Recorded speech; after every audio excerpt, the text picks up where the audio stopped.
పెరుగుతాయి. మరి రేట్ల విషయానికి వస్తే 70,000 నుండి 1,20,000 1,30,000 వరకు కూడా గేదె రేట్ ఉంటుంది. 70,000 ఉంది, 80,000 ఉంటుంది, 90,000 ఉంది, 1,00,000 1,10,000 1,20,000 వరకు కూడా గేదె రేట్ ఉంటాయి. పాలు విషయానికి వస్తే రోజుకి 12 నుంచి 16 20 లీటర్లు ఇచ్చే గేదెలు మా దగ్గర 365 రోజులు కూడా గేదెలు ఉంటాయి. మీరు హర్యానా ముర్రా మా దగ్గర ఉంటుంది. మీరు ట్రాన్స్పోర్ట్ విషయానికి వస్తే మీరు మా దగ్గరికి 2 గేదెల నుంచి 3 గేదెల దాకా కొనుక్కుంటే డీజిల్ నిమిత్తం పెట్టుకుంటే సరిపోద్ది. మరి 3 గేదెల నుంచి 5 గేదెల దాకా కానీ 10 గేదెల దాకా కొనుక్కుంటే 3 గేదెల నుంచి 5 10 గేదెల దాకా కొనుక్కుంటే ఫ్రీ ట్రాన్స్పోర్ట్ మన ప్రతి రైతు సోదరులకి నేను ఫ్రీ ట్రాన్స్పోర్ట్ ఇస్తాను.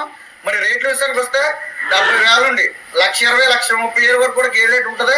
పాలు విషయానికి వస్తే 12 నుంచి 16 20 లీటర్లు ఇచ్చే గేదెలు ఉంటాయి. మరి ఇక్కడ